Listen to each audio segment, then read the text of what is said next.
Eu sou antigo, nasci em 1947. Minha experiência política começa antes de 1964, antes do golpe militar de 1964. Uma época agitada no país, muita turbulência política, muito debate político em que todos os jovens eram, na época, solicitados a participar. Eu comecei no movimento estudantil secundarista, ainda muito novo, no começo do ginásio, e aos 12 anos eu fui para o Partido Comunista Brasileiro, na juventude do Partido Comunista Brasileiro em Foz do Iguaçu.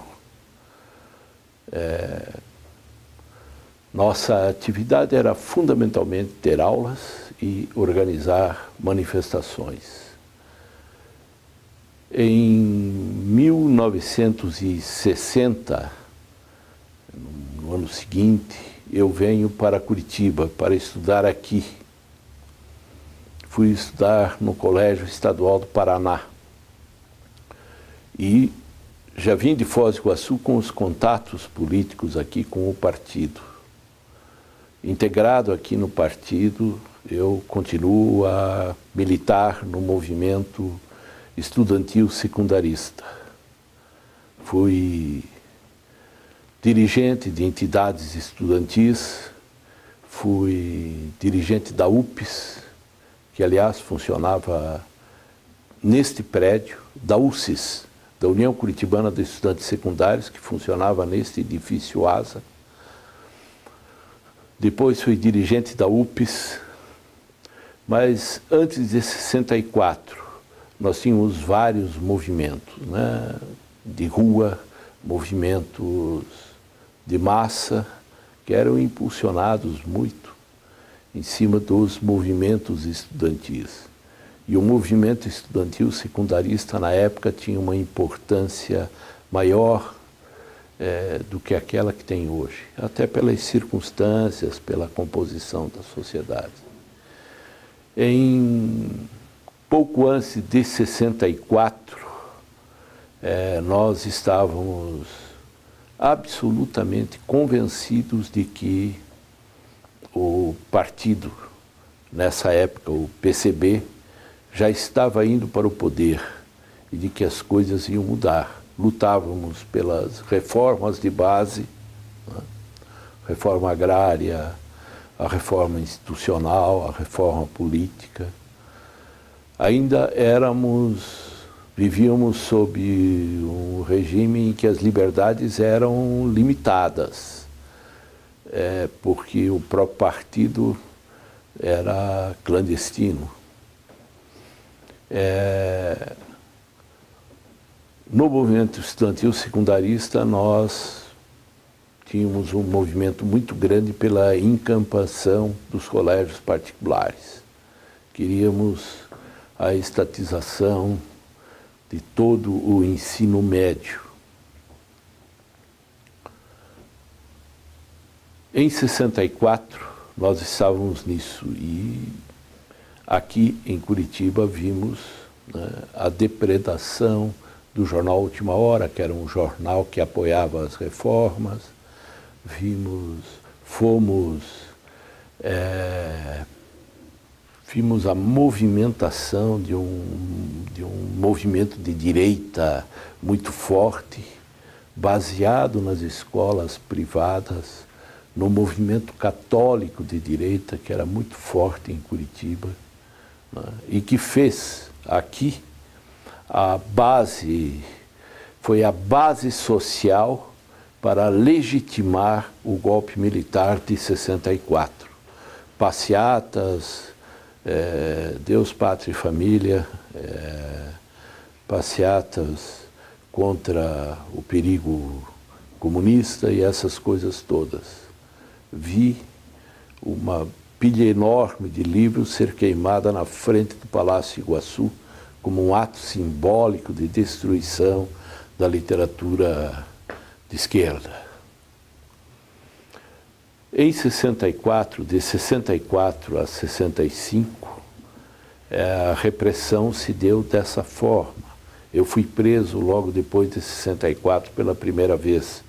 Tinha nessa época 16 anos. Em 64, foi em abril. Eu e alguns colegas fomos presos num quartel do Exército, lá no Boqueirão.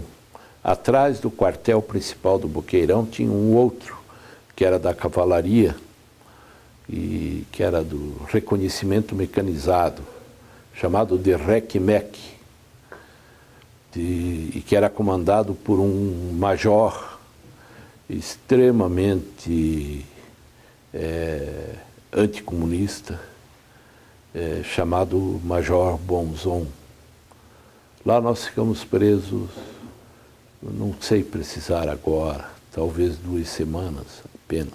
Éramos menores, não sofremos tortura, fomos ameaçados, ou seja, tortura física não existiu. Fomos soltos, até porque éramos todos, para eles, quase crianças. Quando nesta época, iniciou-se uma discussão enorme dentro da esquerda que colocava em conflito, na verdade, 2 posições. Uma, que era a posição do Partido Comunista Brasileiro, que ainda acreditava na sua linha pacifista, reformista, e que acreditava que o movimento militar desapareceria logo. Nós, mais jovens, no movimento estudantil, tivemos contato então com outra literatura, com outra referência. Nossa referência passou a ser a ideia de que, pela linha pacífica, através de reformas, não chegaríamos a lugar nenhum. E que o regime militar não cairia, não desapareceria rapidamente se não houvesse uma reação eficaz, uma reação que fosse além dos protestos, né? O Brasil vivia em protestos por liberdades, protestos por eleições, e cada vez que isso crescia, mais o regime militar endurecia. Vieram os atos institucionais, né, restringindo liberdades. E nessa época a esquerda, de certa forma, se fragmentou. Vários movimentos, vários contra o regime, mas que pensavam de maneira diferente do que era até então o partido hegemônico, que era o Partido Comunista Brasileiro. Já existira no Brasil uma dissidência, um rompimento com o Partido Comunista Brasileiro antes de 64, que foi o que deu quando o partido se divide, e de um lado temos o PCB e de outro o PCdoB. Até porque PCdoB é o nome original do partido. Como uma das alegações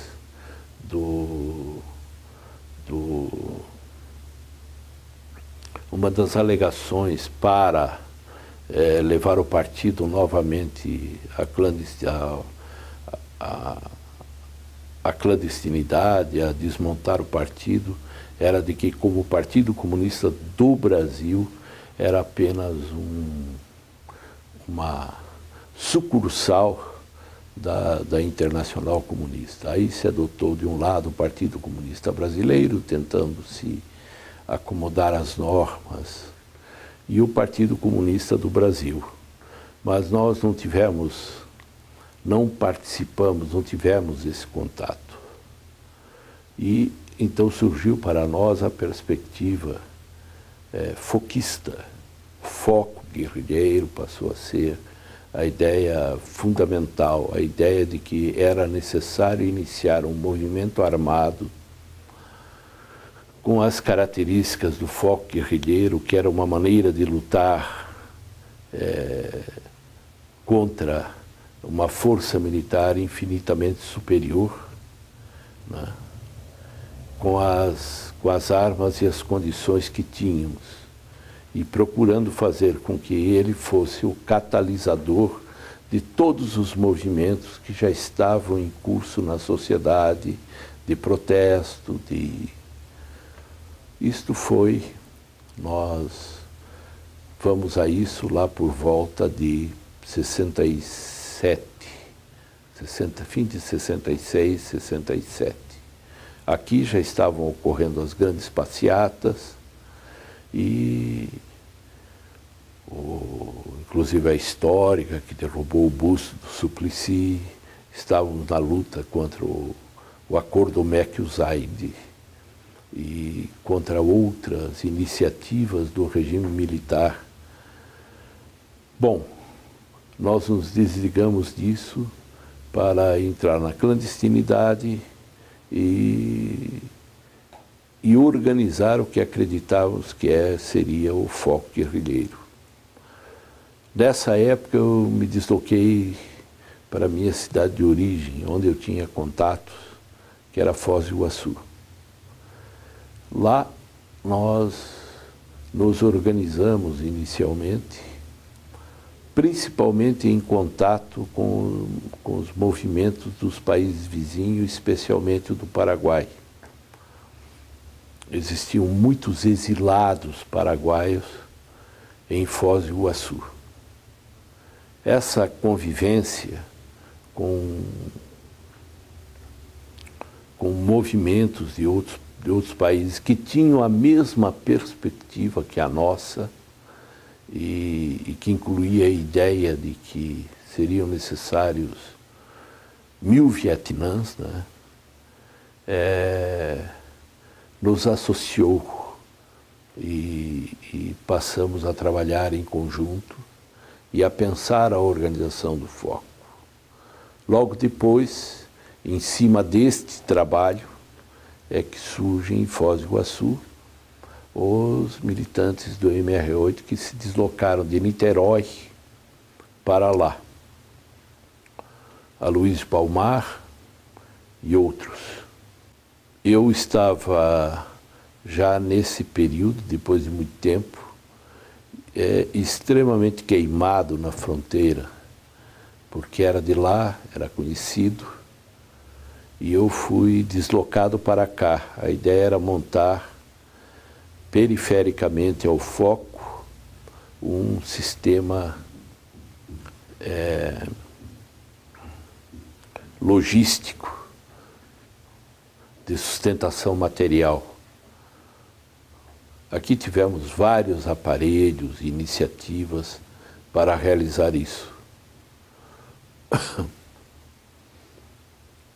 Logo depois, o movimento sofre um golpe com uma queda na região. Antes disso, nós vínhamos tendo discussões internas muito ásperas, porque divergíamos quanto à condução desse projeto.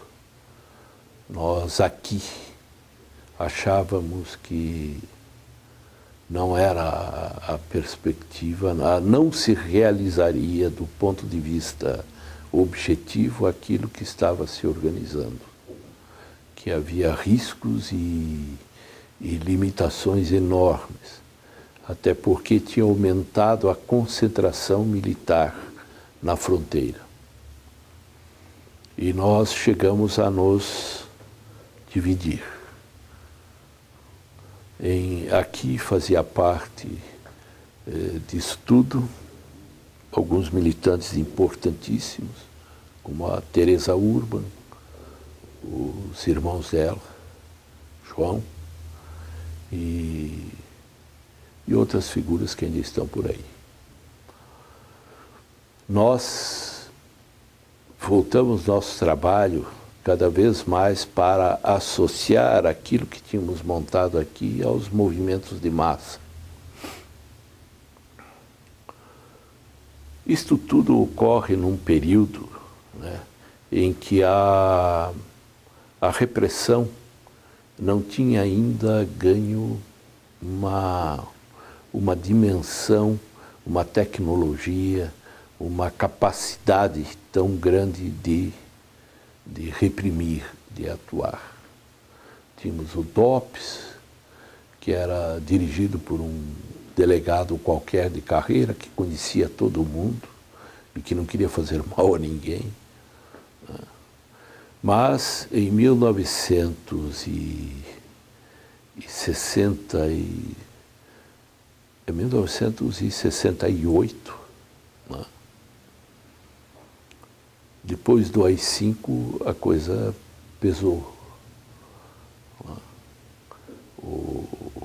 Aí nós temos um divisor de águas.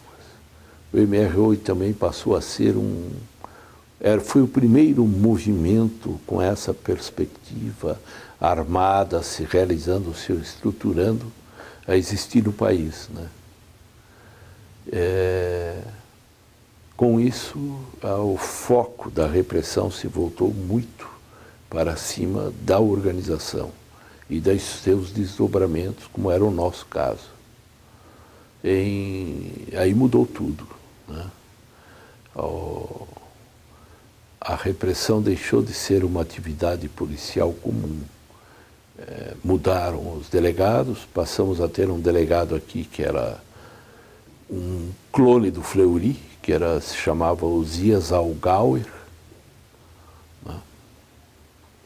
E aí a barra passou a pesar.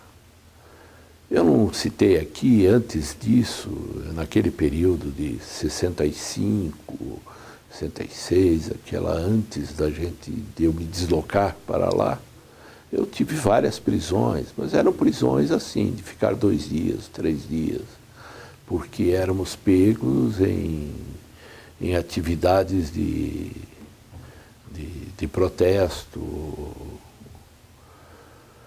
Mas em 69 a coisa pesa, né? Pesou com a AI-5, a junta militar, que não teve um período pequeno, demorou 1 ano e pouco no poder, até chegar ao Médici em 70, e a repressão passou a ser extremamente... Aí passamos a ser caçados mesmo, né? Muitos fizeram a opção de sair. O caso da Teresa, na época, saiu para o Chile, outras pessoas saíram... A Teresa foi presa antes disso, outras pessoas saíram... A maioria saiu para o Chile.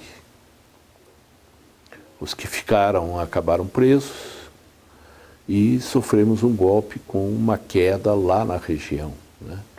Que é o famoso acidente com o Jeep, o Luísio Palmar, né? E aquilo acaba fazendo um efeito dominó que levou a cair o mundo. Nessa época eu sou preso.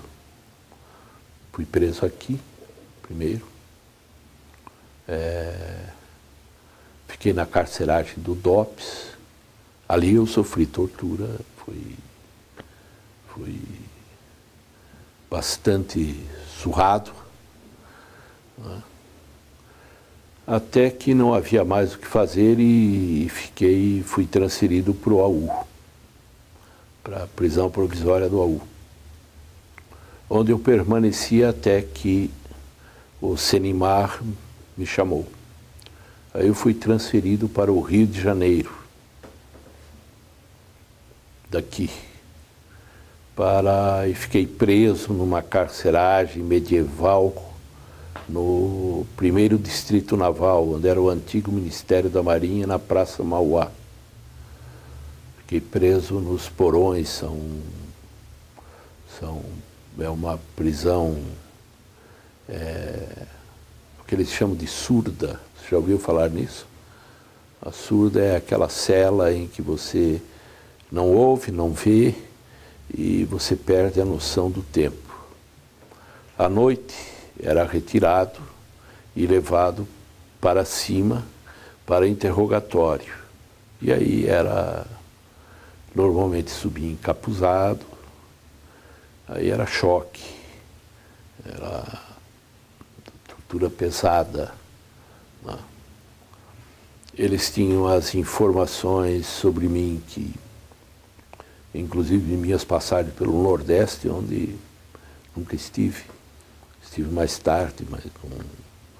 E queriam saber coisas que já nem podia responder, porque não sabia. E fui muito torturado nesta época no Senimar. Quando terminou esta sessão, em que a gente já não tinha mais nem noção de quanto tempo, que época, fui levado e fiquei preso na Ilha das Flores. Lá o primeiro estágio de prisão é exatamente o inverso. Você fica numa cela sozinho, iluminado o tempo todo, aquela coisa. Tal. Mas depois fui levado à cela comum, que eram celas de dimensão pequena para muita gente, né? Éramos 40 e poucos presos lá. E éramos cuidados por um batalhão de fuzileiros navais que tinha tido treinamento no Panamá, aquela coisa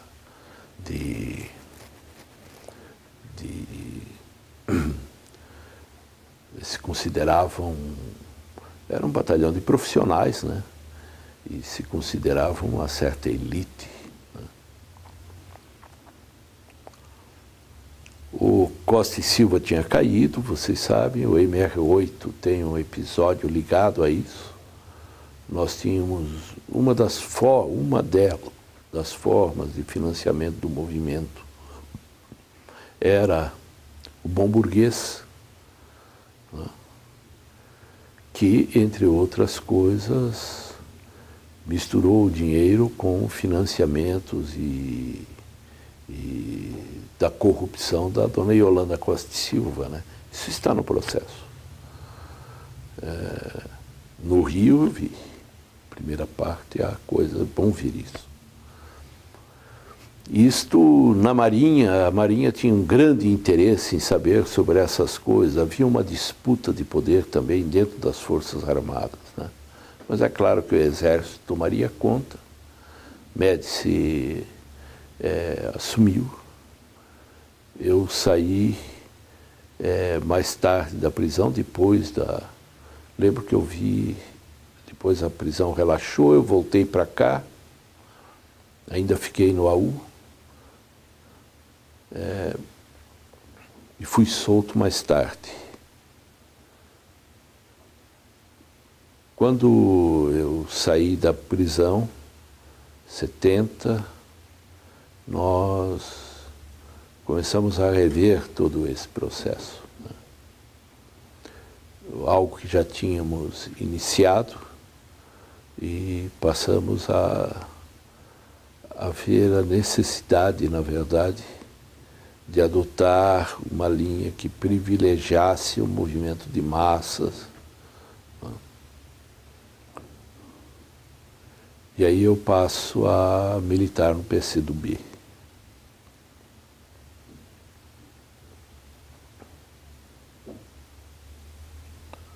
Onde fiquei até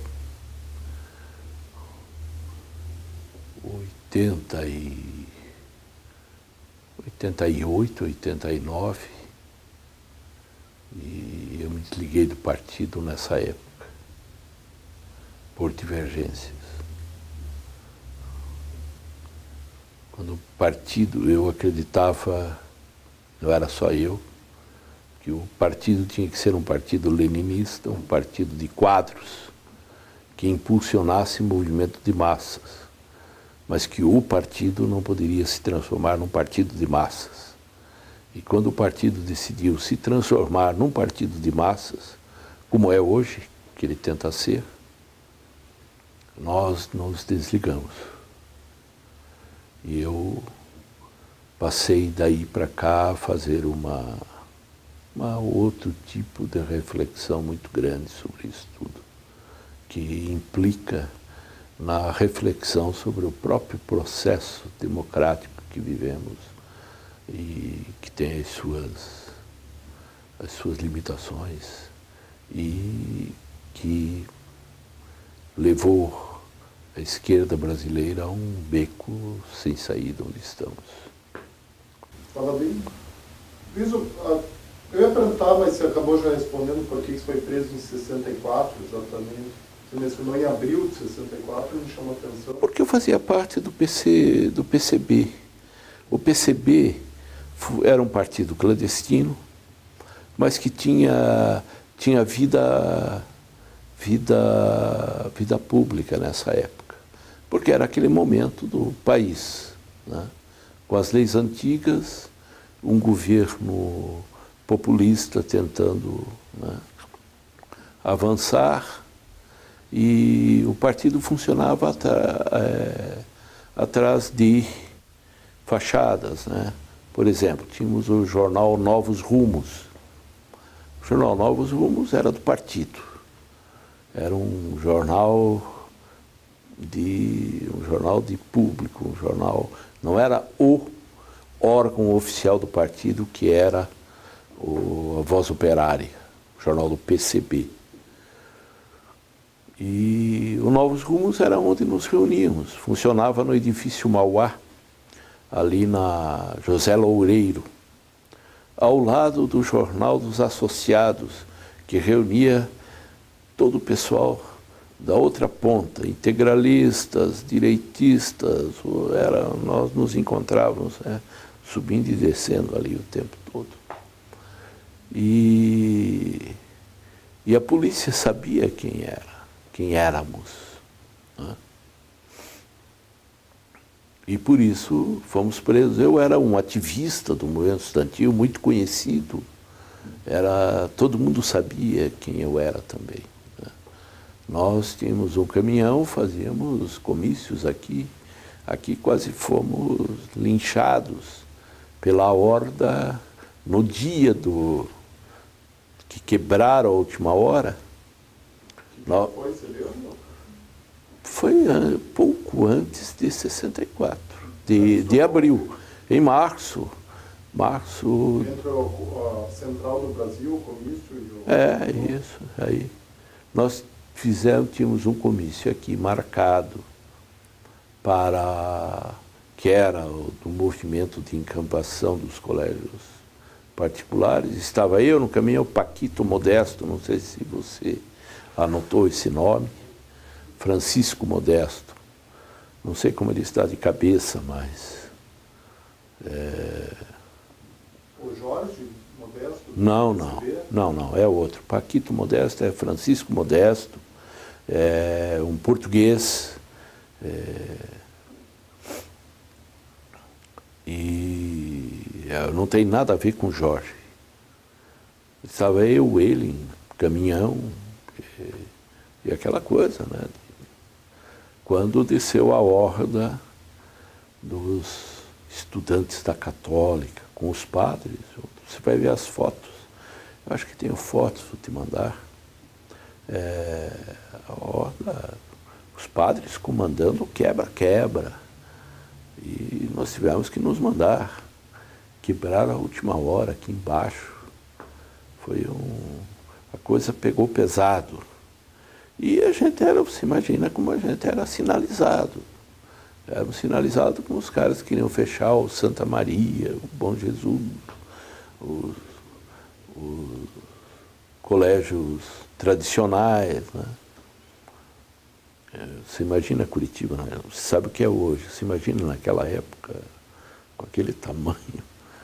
Bom, Curitiba tinha 600 mil habitantes, acho que era isso. E todos os que faziam parte eram da liderança do movimento estudantil, fomos presos logo depois. Aí é que eu fui preso nesse momento e levado lá para o RECMEC. Então foi uma prisão coletiva. Eu não estava sozinho na prisão. Tinha outros estudantes. E prenderam as lideranças do PCB também? Ou não? Nós éramos do PCB nessa época. Ah, te prenderam como do... Ainda era. Só existia o PCB aqui nessa época. Existia um cara que tinha certa simpatia pelo PCdoB, pelo Mao, pela Revolução Chinesa, entende? O resto era o PCB. Quem que era essa pessoa? Só para registrar. Essa pessoa já morreu, né? Leônidas. Eu posso depois ver o sobrenome para você. Só para deixar... Claro. Mas não tinha, era isso, era o PCB. E é claro, dentro do PCB nós já discutimos muito tudo isso, tínhamos divergências, falávamos. Nessa época eu também era, além de ativista no movimento estudantil, fazia teatro. O partido tinha várias iniciativas, como Teatro de Bonecos, do Euclides. Você entrevistou? Ainda não, semana que vem. O Euclides Dadá, do Teatro Dadá, de Bonecos. Né? Junto com a Zélia, participava junto com você? Zélia Passos? Não. Teatro? Não. Com o Valmor Marcelino? Com o Valmor eu fiz teatro, mas a Zélia participou de um outro teatro junto com o Edésio, junto com o próprio Valmor. Né? Eles são de uma geração anterior à minha. Né? O Edésio, eu fazia movimento estudantil. Eu vou fazer teatro um pouco mais tarde com o Valmor, quando a gente organiza o Teatro do Estudante Universitário.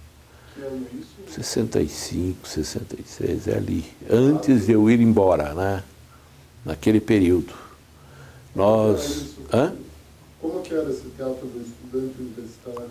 Ninguém mencionou até agora nada. O teu Teatro do Estudante Universitário, ele tinha vínculos com o movimento, e o movimento estudantil era feito basicamente... A estrutura era a do DCE, que naquela época estava nas nossas mãos.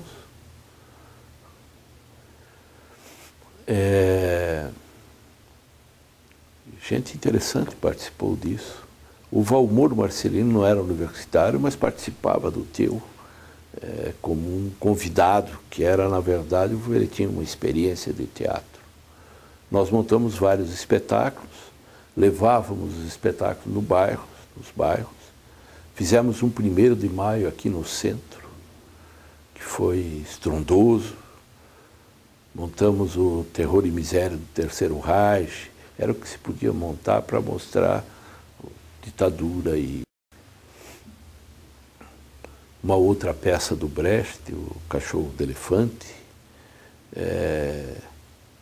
E um espetáculo de arte e poesia, que tinha um nome longuíssimo, de como o trabalhador faz a arte e o artista pensa que a arte é dele. Bastante longo. O que era? Era arte e poesia. Essa peça tinha textos falando sobre política e mostrava uma poesia engajada e a não engajada. Entrava música e tal. Era isso. Tínhamos jogral, as pessoas diziam poesia.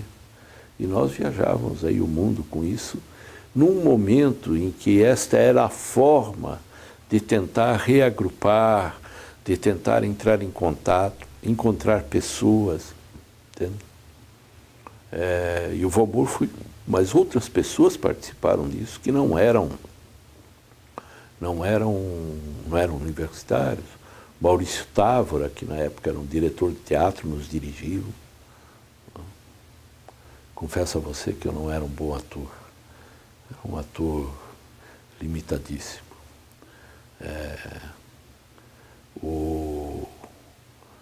Pena que morreu o Luiz Felipe Agimussi. Vocês não entrevistaram, né? Fazia parte. Está aí ainda o João de Oliveira, que está aí, fazia parte disso. Ione Prado, eu ouviu falar? Ione Prado é uma atriz que agora trabalha em São Paulo, fazia parte disso.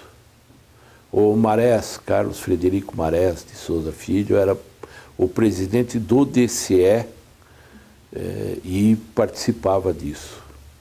O Requião participou num primeiro momento lá atrás, né, disso, mas ele não chegou a fazer teatro. Nem... Isso assistiu quando termina o teu? O teu termina primeiro por causa da repressão. Eu encerro minha atividade teatral quando eu vou para... Quando eu saio disso, a gente repensando, e quando eu volto, eu saio da cidade aqui e vou para o interior. Sou mandado para a região lá para tentar organizar algo na fronteira. O teu continua aqui fazendo o teatro infantil, mas com muita dificuldade, né? Você mencionou, Fábio, que você vai, agora acaba de dizer que você vai, é deslocado, mas é deslocado por qual organização? Aí, ainda pelo PCB? Não.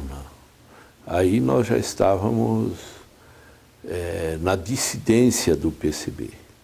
O nome era esse? Eram as dissidências, que depois adotaram outros nomes de organização. Ainda participei do Congresso da UNE, mas o de Valinhos, que é um ano antes daquele que caiu. Quem mais que estava nessa dissidência que você fez parte? Eu acho que importante é um cara que está morando em Maringá. Ele também sofreu uma tortura pesada na mesma época que eu. E eu acho que ficou com muitas dificuldades psíquicas e tal. Mas ele está lá. Se chama Cândido Gomes Gaia.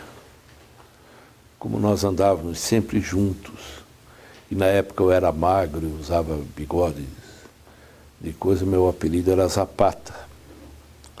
E ele, como era muito parecido comigo, só que era menor, o apelido dele era Zapatinha.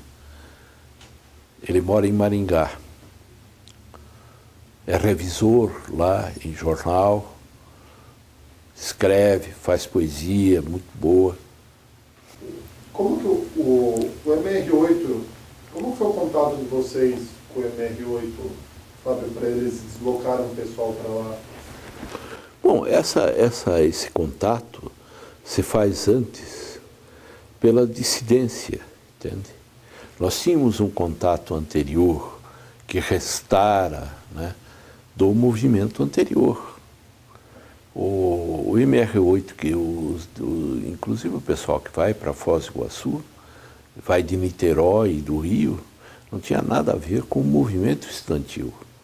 Eles eram alguns da indústria naval, né? Operários da indústria naval. Eles vão e o contato é feito por aí. Nós tínhamos contato com as dissidências, né? E eles vêm dessa maneira. O MR8 não começou aqui e terminava aqui. Ele era um movimento discutido dentro de um espectro bastante grande da dissidência do partido. Discutia-se em São Paulo, no Rio, mas os principais núcleos passaram a ser o Rio e o Paraná, e o foco em cima da perspectiva da fronteira. É claro que se você olhasse o mapa na época, você ia achar que na fronteira de 3 países, as características, as condições propiciariam, entende? Um movimento que poderia ter. Nós lá, eles não tinham, mas nós tínhamos, né, esse contato, esse trabalho associado com os movimentos dos outros países, principalmente com o Paraguai. Depois, vocês chegam a cortar as relações, contatos com o pessoal do Foco, quando você já regressa para Curitiba? Chegamos, foi braba a briga daí. Nós achávamos, porque não só nós brigamos, eles passaram a ter Eu me sentia muito responsável no seguinte sentido: eles colocavam em risco todo um outro movimento que estava voltado para outro país, que era o Paraguai na época, a ideia de derrubar o Stroessner. E quando a gente colocava para eles esse risco, eles passaram a achar, não tem, é assim, aquela coisa. E foi uma discussão desse tipo. Nós achávamos que a condução era imperfeita, era errada. Não só nós. A discussão começa lá. Os paraguaios rompem com eles. Dizem, não queremos mais trabalhar juntos. Nós temos a nossa maneira, a nossa forma, nós precisamos de segurança, de trabalho com segurança. E aconteceu o que aconteceu, que você sabe.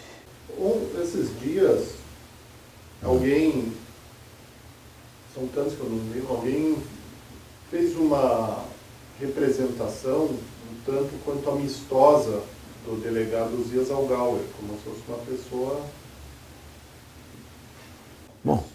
amável, até quase chega nesse limiar. Osias ou estava falando do coronel, hoje coronel, o cara que era major na época e que dirigia o AU? Não, era referente, pode ser um antecessor, mas também não houve uma... Parece que o Osias não sujava as mãos, era uma pessoa muito... Não, ele não me deu nenhuma porrada, mas assistiu. Para mim ele era um crápula. Qual que era a tua memória do Osias? Osias, um sujeito mandando bater, fala, xingando, dizendo coisas, e os truculentos dele nos batendo, dando porrada. Era isso. Então ele mandava direto. Sim, estava. Ele participava ativamente e se sentia aqui um representante, um clone, uma representação do delegado Fleury, a quem ele endeusava e até copiava. Ele fazia menção. Claro, adorava isso. E a relação dele, esta é uma coisa importante, porque os DOPs, que eram as delegacias de ordem política e social, deixaram de ter um vínculo de subordinação à Secretaria de Segurança Local. Eles passaram a responder diretamente aos órgãos centrais, aos DOI-CODE, ao Fleury, né? O Algauer, então, é um sujeito que veio de fora, essa figura que se localiza... Eu não sei exatamente de onde ele veio, eu sei que ele se propôs e se prestou esse serviço. Ele substitui o delegado para, quando inicia a repressão mais feroz. É ele. Eu não tenho essa lembrança. Você lembra de outros nomes, além dele? É difícil, eu não lembro. Eu lembro dele, que era o delegado. Os outros nem usavam nomes, os seus nomes, né? Mas você lembra Lembro de figuras, lembro de uma figura que fazia, eles viviam, né, espionando também, andando, que depois morreu aqui na Rua 15, caiu de um prédio. Osias Algauer, sabe como morreu, né? Osias Algauer teve sua casa assaltada e sofreu bastante e morreu nesse assalto, foi assassinado. Mas não é isso. Essa figura, com certeza, não é o que... E você vai encontrar outras pessoas que te dirão o inverso. Pode ser que alguém tenha tido um bom... Porque há casos assim que a polícia prendia para saber, para interrogar, mas em que as pessoas não eram exatamente o foco do seu interesse. Aí pode ser que tenha alguma pessoa que tenha sido tratada amavelmente. Não é minha lembrança, não é a lembrança de muita gente. Eu sabendo disso, eu fiz essa pergunta. Sim. Ponto a ponto. Fábio, como foi a sua prisão, assim, o dia exato? O dia que eu fui preso... Como foi a situação, as circunstâncias da sua prisão? Eles tentaram me prender várias vezes, armaram coisas, né? Sabe? Chegava até então te esperando tem um cara de Foz do Iguaçu, amigo do seu pai, que quer falar com você, está no hotel tal, esse tipo de coisa. Mas a gente já não caía nessa. Mas eles me seguiram e coisa e me prenderam. Eu fui preso lá perto do Canal 4. Eu não esperava, estava saindo para um ponto e eles tinham informação e me pegaram ali. Falei que fui preso. Você foi levado inicialmente para qual? Para o DOPS, na João Negrão, para o senhor Osias Algauer. Você lembra quanto tempo se passou no DOPS, mais ou menos? Quantos dias? Deve ser uns 15 dias no DOPS. Depois foram para onde? Depois, quando encerrou esse troço, eu fui levado para o AU, para a prisão provisória do AU. Lá eu não sofri mais nada, tínhamos um coletivo, você já deve ter ouvido esse relato, mas eu fiquei lá até que o Sanimar pediu a minha ida para o Rio, que foi onde foi o inferno mesmo. Ah, você chegou a ser torturado então no Rio também? Claro. Aqui e no Rio? Não, no Rio, eu te falei, está gravado, no primeiro Distrito Naval, onde era o Ministério da Marinha, na Praça Mauá. E o padrão de tortura aqui foi o mesmo de lá? Não, aqui era sentado, porrada na delegacia. Lá não. Lá era pau de arara, choque nos culhões, no ânus, nas têmporas, né? E o afogamento, né? No Rio,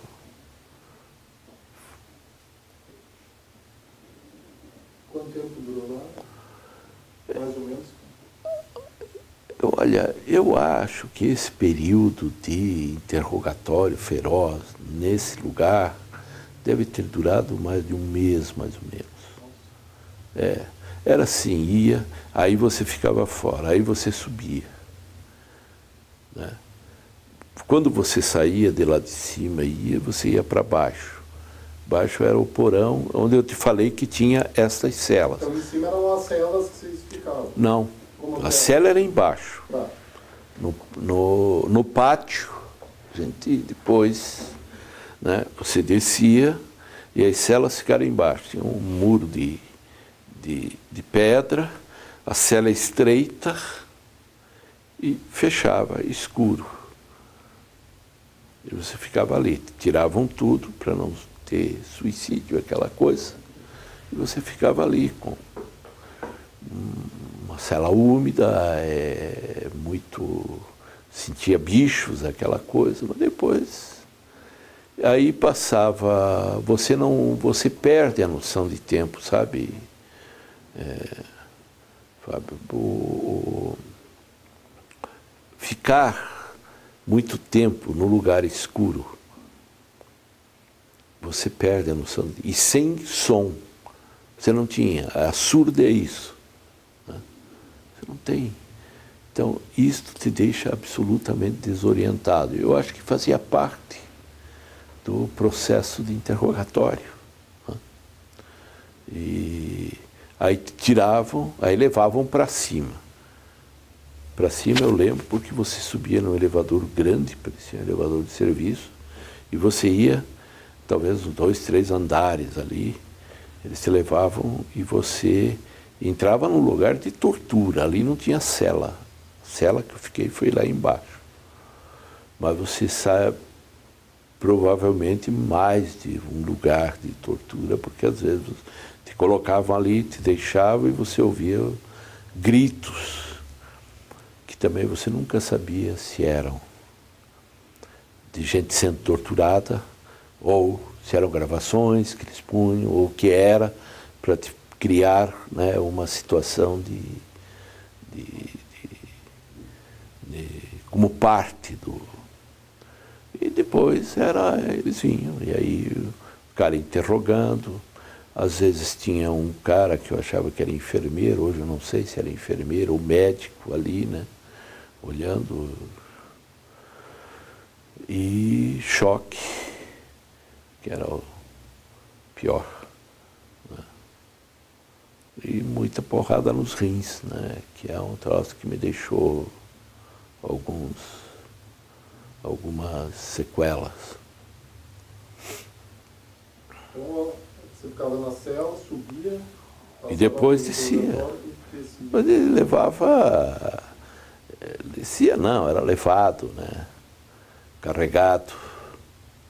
E você podia, tinha a possibilidade de ficar deitado na cela, ou era demasiado estreita? Não, ela era estreita, mas você podia deitar-se.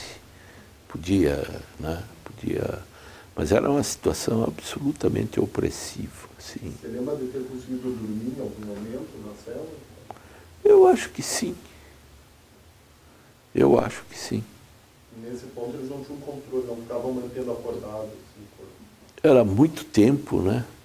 Mas não, eu não sei, eu perdi todos os... Eu vivia uma espécie de torpor, né? Sabe, é uma coisa que está entre o sono, o pesadelo, coisa, porque você passa a não saber o que pensar. E é uma situação limite em que eu levei muito tempo sem conseguir falar sobre isso, né?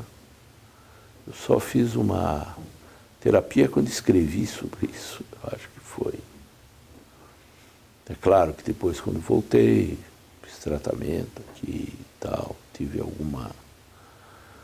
Mas é uma espécie de torpor, né? De alheamento, de... Bom, quando fui levado para a Ilha das Flores, eu fiquei muito feliz, fiquei satisfeito. Seria o correspondente do AU? Não, o AU era o paraíso. O AU era o lugar onde... Porque quando assumiu o AU, o comando do AU, um major da Polícia Militar, e ele estabeleceu algumas regras. Aqui não vai ter tortura, aqui não vai ter isso, não vai ter aquilo. Aqui, e eu não entrego preso sem recibo. Você não sabe como isso é importante, né? Porque você desaparecia, minha família ficou sem saber de mim muito tempo, né? Meu pai andou aí alguns lugares perguntando, querendo saber, descobrindo onde era, e você tinha aquela condição.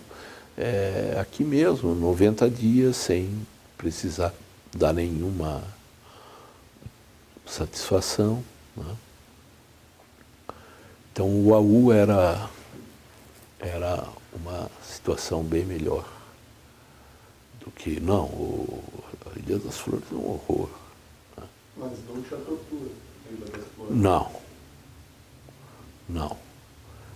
Teve, em alguns momentos, tirar o cara da cela, botar lá numa solitária, bronca, rolo, talvez uma porrada, outra, tal, mas não um processo de interrogatório, de tortura na ilha, não. É uma situação... Você saía todos os dias meia hora para o sol, né, em turmas, aí reviravam tua cela, como se fosse possível alguma coisa, você voltava. E uma coisa muito marcante era que tinha alguns fins de semana que os oficiais da Marinha, porque as celas eram aqui tinha um corredor largo, que era uma varanda, assim, como se fosse um coisa que dava, mas bem largo, né? E eu lembro que eles levavam senhoras, mulheres, gente provavelmente muito fina e tal, para nos mostrar. Era como quem mostra bichos no zoológico, né? E elas achavam muito interessante, né? Apontavam, olha aquele ali, aquele lá. E eu estava na mesma cela do bom burguês, né? Não lembro o nome dele, eu nunca lembro. E que era uma das das atrações. Né? Então, os oficiais da Marinha divertiam, provavelmente levavam de barco até a ilha. Nossa, coisa, hein? Que? Mas isso era o de menos, né? O pior era subir lá no interrogatório. Não, mas era uma disfarçatez, E as mulheres achavam, né? Aquelas pessoas achavam, os comunistas aí, ó. Você chegou a ficar junto com presos comuns em algum momento? Não. Sempre essa preocupação de distinguir. Não. Nós, no Sol, aqui no AU, sim, tinha contato. E como que era esse contato, essa relação? A relação não era, eles nos respeitavam. Tinham respeito pela gente. Eles viam a gente, de uma maneira geral, eles nos viam como pessoas que éramos idealistas, sabe como é que é? Então eles tinham respeito pela gente. Né? E lá você tem vários tipos de coisa, né? Você tem o assassino que cometeu um assassinato em função de um episódio da vida dele. Né? Tive inclusive jogávamos bola. Jogamos futebol ali no AU. Como que era o dia a dia do AU, cara? Nem me ensinou até agora como eram os dias. Eu fiquei num coletivo, que era onde antes era uma escola, era um salão para dar aula. Nesse coletivo, que era separado, né, dos outros, estavam vários presos políticos. Tinham mais alguns que estavam em outras celas, porque não cabia todo mundo ali. E nesse coletivo nós procurávamos nos organizar, né? Porque não era estar ali preso, tinha um horário para sol, e o resto era ali. Aí as pessoas se organizavam, tinha uma organização coletiva e uma organização pessoal. Você se organizava para ler, você tinha acesso a livro, a leitura, a música. Né? No AU era isso. Você lembra de alguns livros que você leu, né? Ah, lembro. Li Machado, ouvi muita música. Eu fiquei... Minha câmera aqui é do Celso Pacioli, que era do lado. O Celso gostava de música clássica também. Conversávamos, li muita poesia, li o que eu gostava. Só não tinha livros. E vocês conversavam sobre política? Sobre organização? Conversávamos. Tinha um pessoal que era do PCBR, que estava lá. Mas todos nós nos conhecíamos do movimento estudantil. Nós tínhamos uma vida anterior comum. Né?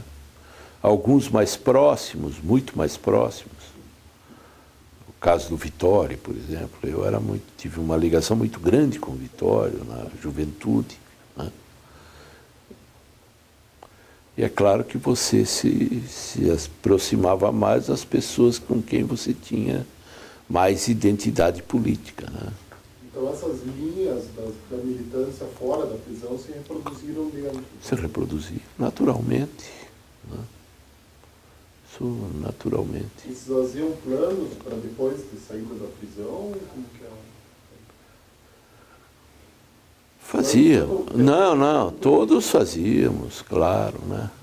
Qual que era a perspectiva? Você lembra quando estava preso? Qual a perspectiva do que fazer depois? Isso foi feito coletivamente, individualmente? Não, a gente conversava lá dentro, claro, mas a conversa mesmo era depois, né? Na organização. A minha perspectiva era sair e voltar a me organizar, como fazer, discutir internamente, né? Que foi o que eu fiz. Isso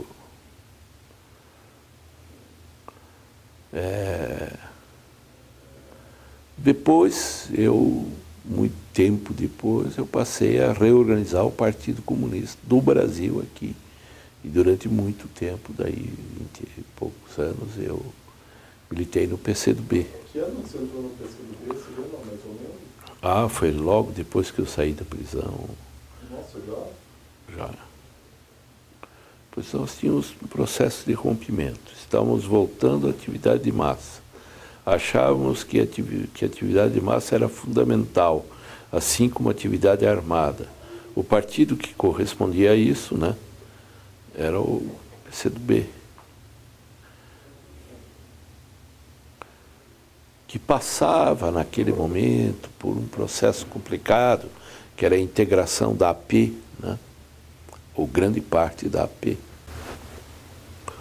Mas aqui em Curitiba mesmo, não tinha PCdoB propriamente? Não, mas tinha AP. Tinha AP. Claro. Vocês A Tereza, por exemplo, vem da AP. Entende? A Tereza e outra gente toda vem da AP. E vinham dirigentes? Vinham, inclusive, de uma militância na igreja, da JUC, passando pela AP e depois chegando ao partido. Né? Você lembra de alguns dirigentes de outros estados que vieram para cá? Ah, lembro. Eram frequentes. Assim. Existia um núcleo aqui, era P ou PCdoB? Não, primeiro era a AP, depois o PCdoB, a AP inclusive se integra, aí é o PCdoB, aí já estamos no PCdoB. Claro, existia, nós tínhamos contato permanente com o contato do... E eu viajava também, né? Você não estava sendo seguido depois da prisão da UPS? Claro. Claro que estava aí, a gente tinha que trabalhar de outra forma, até que a coisa foi distendendo, né? E a repressão baixando. Aí vem aquele período de reorganização. Eu viajei muito com antigos companheiros, fiz viagens no Paraná inteira com Manuel Jacinto, que é uma figura histórica, para fazer os contatos, refazer contatos, reencontrar pessoas que tinham ficado isoladas, né?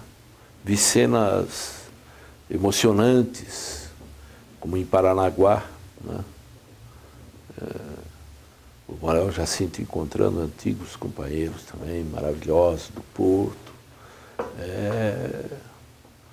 Foi esse o processo. E eu viajava muito, eu fazia isso. Fui secretário de organização, que era uma coisa que eu gostava de fazer. Fui secretário político e bem de organização. E também organizava Santa Catarina, né? Você lembra que ano, mais ou menos? Foi todo aquele período ali, um período... 88, até 88, né? Depois veio o período de eleições, aí a coisa passa para eleição de prefeitos. Aí nós fizemos a eleição aqui do Requião, que era uma certa esperança da nossa geração de que ele representasse algo de tudo aquilo. Eu que coordenei a campanha dele, prefeitura, já tinha participado de outras, que era uma das atividades nossas do partido, participar do processo eleitoral para colocar as nossas posições. Aí, mas no caso do Requião, eu coordenei, depois coordenei as outras, participei da coordenação da eleição do Richa, essa coisa que vem depois com a redemocratização. Porque quando chega a um ponto em que caiu o Araguaia, caiu tudo, a ideia de que a luta fundamental era por liberdades democráticas. Sem liberdades democráticas nós não conseguiríamos reerguer. Em 75 você participou da eleição? 75, provavelmente. Quem era? 75 não teve eleição? Teve? E governador dos autênticos?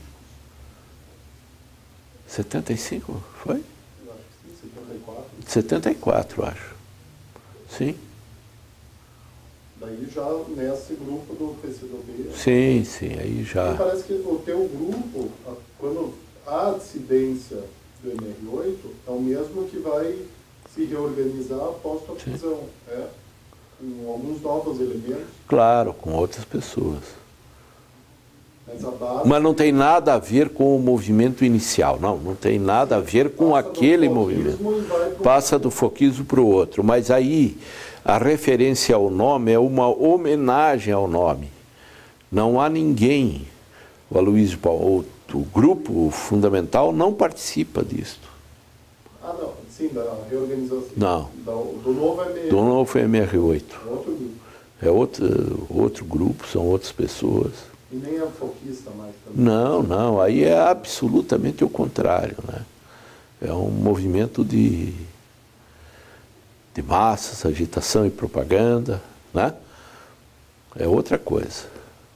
Quando que começa, você consegue me precisar exatamente quando que começa, exatamente pelo menos o ano, quando começa essa, quando você entra propriamente no PCdoB? 70, 71? Quando? É tipo 72, provavelmente.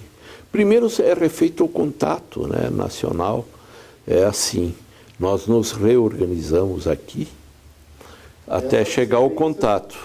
Depois o teu grupo... Claro, se reorganizando aqui. Você lembra que nesse período nós temos a queda do... Como é que é? Em São Paulo, do Comitê Central. Temos um processo difícil, né? E as ligações eram muito tênues. Aí a gente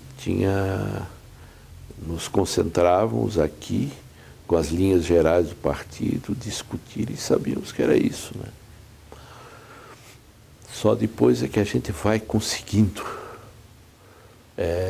organizar melhor, quando o partido põe a cara na rua daí, né? Muito tempo depois. Antes disso é outra coisa.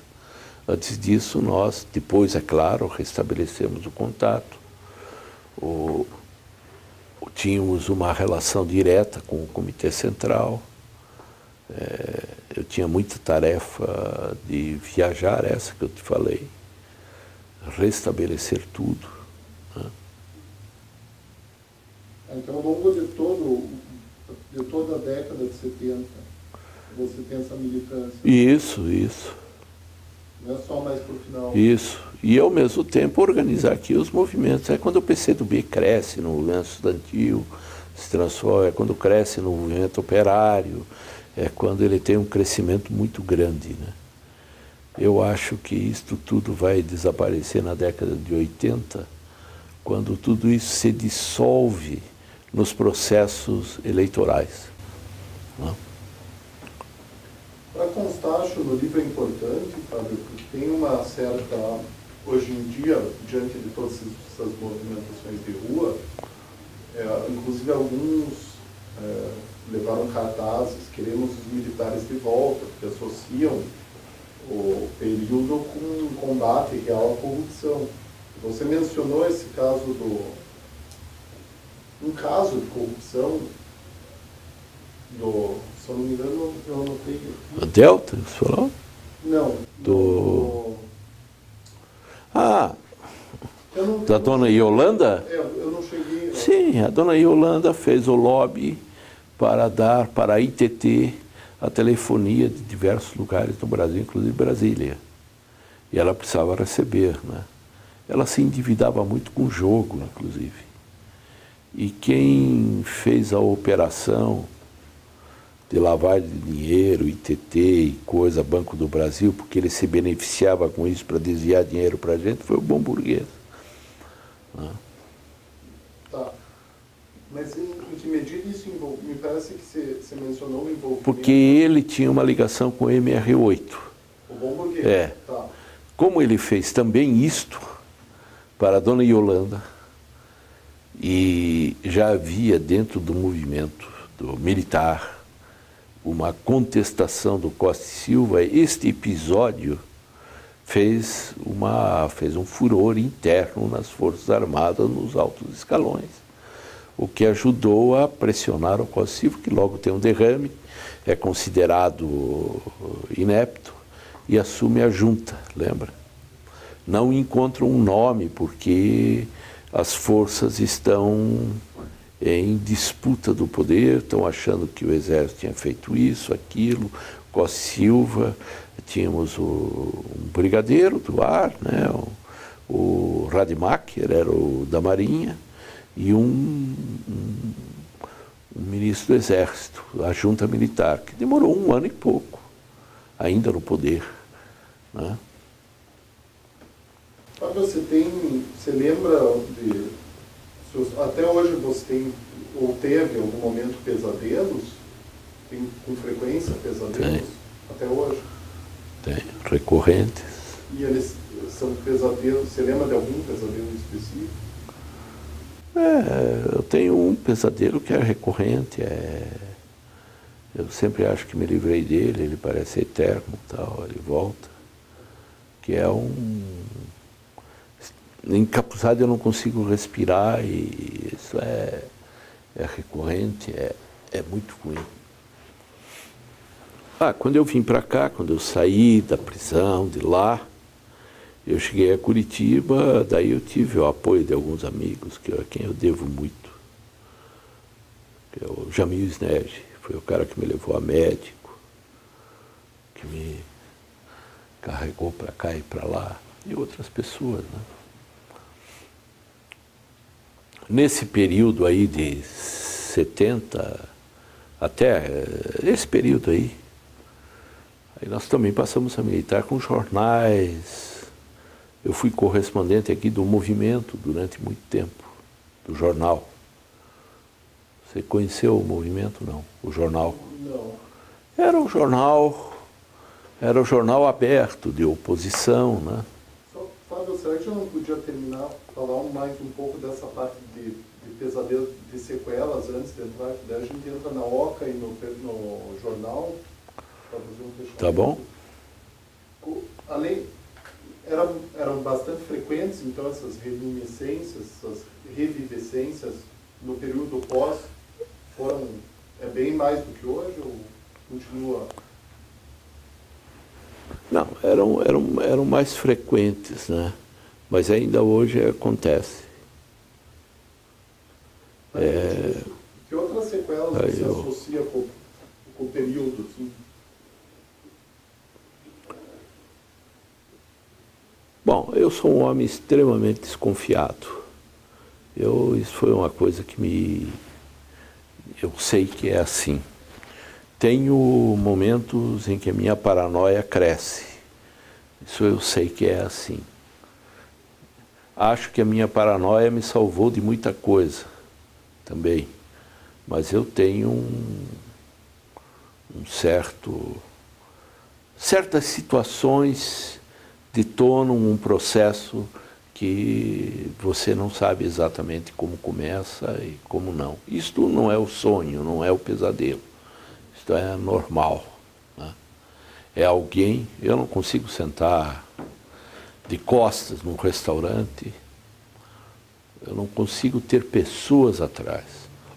Não vou a cinema, não gosto de aglomeração que eu não possa controlar quem está, quem não está em lugares públicos.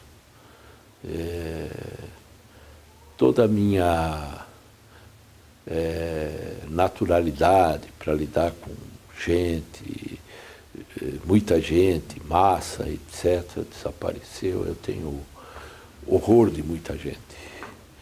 Não tenho essa agorafobia. Se juntar mais do que 3 aqui que estamos aqui, já vira multidão. É complicado.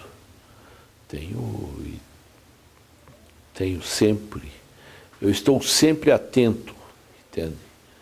Isto cansa. E quando eu canso, tenho estresse e tal, essa coisa acentua, né, às vezes. Mas gosto de viver no limite também, né, da briga e tal, isso não perdi. E esses sonhos, esses pesadelos são, às vezes, quando eu estou em certas situações mais, eles aumentam ou diminuem. Às vezes eu estou muito bem e eles retornam. Não há, já tentei ler, entender o que é, o que não é, não consigo. Ninguém consegue, nem analista, nem coisa. Não há, é isso daí. Eu acho que eu tenho marcas, cicatrizes na alma, entre aspas, né? Mas cicatrizes que ficaram, estão aí. E elas incomodam. Né? Você tem lembranças do seu tenho flashes, tenho lembranças. Isso te desagrada? Hã? Isso te incomoda? Muito mais até alguns anos atrás. Né? Você bota tudo para baixo. Quando isso vem é muito ruim. Eu ainda tenho uma dificuldade, às vezes, por exemplo, ver um filme em que há certo tipo de cena que me devolve a uma situação. Isso ainda me faz mal. Né? Mas escrever me ajudou bastante. Foi um processo de botar para fora. Né? E sequelas físicas? Teve alguma? Teve, né? Eu fiquei com... Depois que eu saí da prisão, eu tive alguns problemas que eu só vim perceber depois, né? Que eram uma erisipela, que são problemas circulatórios, que dão problema de pele, mas hoje está controlado. Né? Fiz um tratamento longuíssimo daí, na época, com cortisona, que foi uma merda também, né? Mas era o que os nossos médicos companheiros sabiam fazer. E eu acho que eles não tinham outra coisa a fazer. Isso me deu... E tenho alguns problemas ainda de... muita paulada deixa sequelas. Né? Puder falar um pouquinho da tua vida jornalística, assim, num período e depois também? Porque você não parou, né? Não, eu fui jornalista, comecei a ser jornalista... Não, quando eu comecei jornalismo nem existia escola, veio a escola depois. Quando eu comecei jornalismo foi em 65. Eu não tinha tudo, tinha dançado, tinha aquelas pequenas prisões, aquelas coisas, e eu precisava trabalhar. E um amigo, companheiro meu, Raul Varacim, que já não está aqui, mora em São Paulo, tal, me levou para trabalhar no jornal. Ó, tem uma vaga lá de repórter. Como eu sabia escrever, sempre gostei de escrever, fui lá e fui me adaptando. Era campanha política, fui mandado cobrir no interior. Né? O jornal fazia a campanha contra a Arena, contra a coisa. Era Folha do Estado. Isso em 65. Eu acho que eu tinha 17 anos, né? Por aí. Eu lembro que eu não tinha ainda... Na época só dava carteira de identidade e essas coisas para quem tinha mais de 18 anos. Né? Foi aí, dessa forma. O jornalismo como uma forma de sobrevivência. Depois foi o jornalismo como uma forma de militância, que foi o movimento, a tribuna da luta operária, essas coisas. E o jornalismo como sobrevivência sempre. Né? Não é uma vocação, é uma coisa, não. Eu acho que era o que eu sabia fazer e que poderia adaptar a uma profissão para poder ter sobrevivência. E como ao mesmo tempo nós estávamos treinados para pensar a política, as contradições, não a política né, deu certo. Que momentos marcantes você tem, assim, positivos na tua carreira jornalística? Você tem alguns momentos especiais, assim, que guarda com carinho? Eu dirigi um jornal aqui, que era um jornal de oposição ao regime militar, que foi um jornal aberto. Foi o segundo período do Correio de Notícias, onde eu consegui reunir o melhor time de jornalistas da época. Dirigi uma revista chamada Atenção, que tinha mais ou menos esse perfil, né?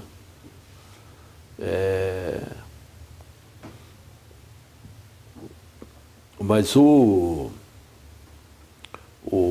Correio de Notícias deu manchetes, deu furos internacionais, foi jornal citado pelo Le Monde, pelo Washington Post, pela coisa, porque dava furos. Nós fomos os primeiros a dar aquelas manifestações no interior do Paraguai, né? Teve um levante armado.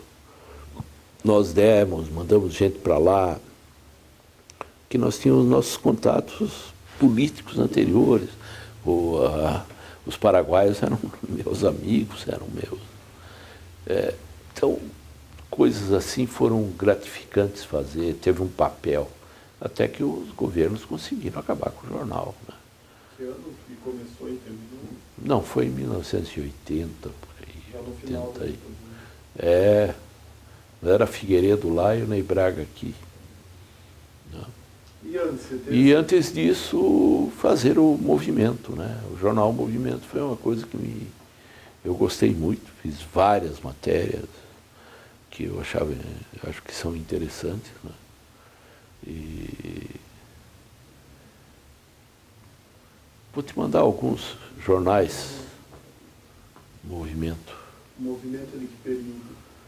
O Movimento é do período até o final da ditadura. Começa mais ou menos?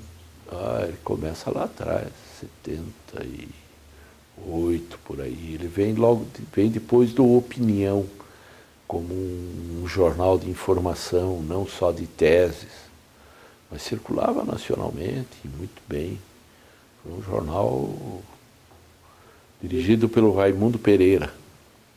Você dirigiu o Correio de Notícias, o segundo, né?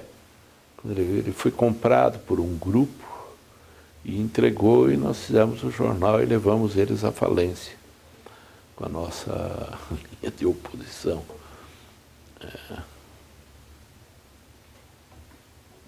E a OCA, você estava citando, Petrona? A OCA foi uma experiência da qual eu participei, que era uma experiência de educação, né? Uma escola alternativa para criança, pré-escolar, que eu acho que foi uma experiência muito interessante e que acabou fechada, como você sabe, né? Acabou minguando sob as pressões. Schwantes, põe aí o nome, não esqueça, antes que eu esqueça. É a mãe dos esgrimistas aí, da coisa da luz da OCA. Você é casado, Fábio? Chegou a casar nesse período? Muitas vezes, mas depois eu casei uma vez e fiquei casado bastante tempo. No período você tinha uma companheira? Nos anos 70? Tinha. Que era? Eu fui casado, minha primeira companheira foi a Teresa Urban, né? Depois eu tive outras coisas rápidas e depois eu casei com a dona Denise de Camargo. Fábio, que eu gostaria de perguntar a isso, mas por favor, deixa uma mensagem final para entrar no depoimentos para a história mesmo, no sentido de algo que você queira. Não tenho essa pretensão de dizer algo tão importante para a história. Mas algo que você como sujeito, com certeza está para dizer algo que é relevante para você, né? Não, eu tenho hoje uma convicção que às vezes se confronta com outras, né? Para mim, o bem maior é a liberdade, né? Isso para mim é fundamental. Eu não me arrependo de nenhum dos meus atos e cometi alguns dos quais deveria me arrepender em outras circunstâncias, dos quais não falo ou não vou falar naquele período. Fiz tudo o que você possa imaginar, né? Tudo. Até o que eu não faria hoje. Não me arrependo. Mas aprendi, visitando e vendo também lugares onde a ideia de que é necessário um Estado enorme, forte e disciplinador para atender às necessidades, todos deram com os burros na água e criaram regimes terríveis e que não atenderam às necessidades. Eu acho que liberdade é um bem maior e não me arrependo de tudo que fiz por liberdades. Tenho frustrações, enormes. Eu acreditava que a esta altura, isto quando eu era jovem, que a esta altura da minha vida, a maioria das pessoas já não teriam religião, já não acreditariam em sandices, que o mundo seria outro, seria muito melhor. E o que eu vejo é que houve um enorme progresso científico, tecnológico, em tudo, né? Veja, a medicina, impressionante, os fármacos, a expectativa de vida dobrou daquela época até aqui. Comunicação, eu trabalhei em cinema, TV, na época que não tinha os videotape. Você imagina o que era tudo filme. Mas, em compensação, acho que estamos, em grande parte, recuando às cavernas quando se trata como é que eu vou dizer, do que diz respeito ao movimento espiritual não no sentido de espírito, movimento, você entende o que eu quero dizer. O regresso às cavernas, a proliferação de seitas, e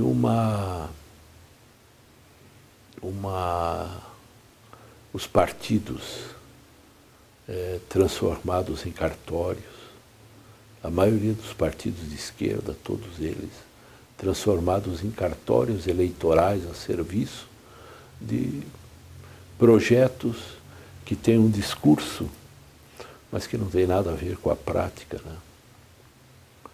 Então isso tudo é frustrante. De outro lado, eu devo reconhecer que as coisas melhoraram.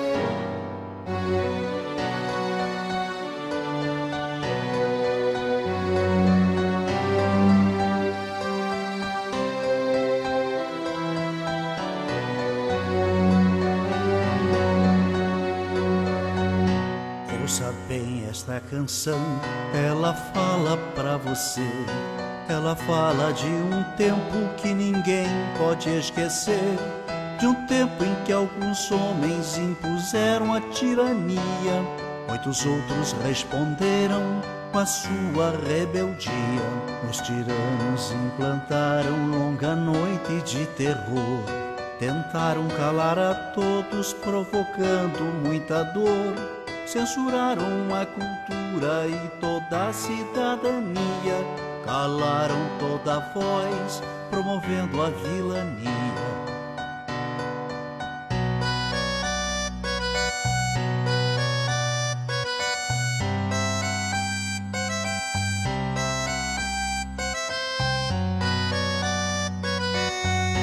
Pelas fábricas, escolas, nas ruas e construções, reagiu o nosso povo à violência dos grilhões. Resistiram estudantes, camponeses e operários, foram homens e mulheres mulheres a enfrentar os sanguinários. 3 reis, Zé e Désio, Seixas, Isis, Marighella, entregaram suas vidas pra vida ficar mais bela. Muitos outros foram mortos por lutar contra a opressão, ou desaparecidos, ou no exílio ou na prisão.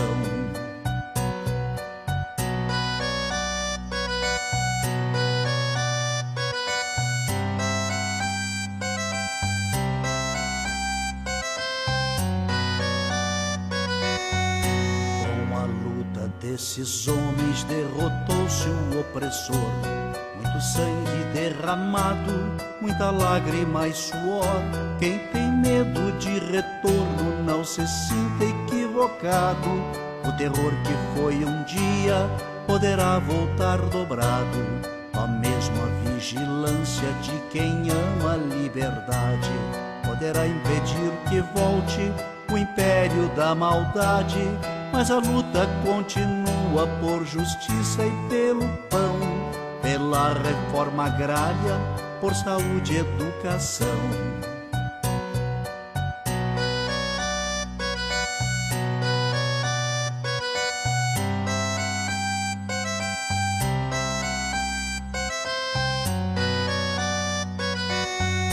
A miséria ainda se espalha, a violência é assassina. Juventude sem futuro, a história nos ensina. Só unido nosso povo vencerá a exclusão. Um homem tendo por outro sentimento de união. O recado já está dado pro vizinho e seu irmão. Quando a luta cai, o outro estende a mão. Não se cale quem tem fome, quem tem sede de ternura, pois a vida favorece a quem luta com bravura.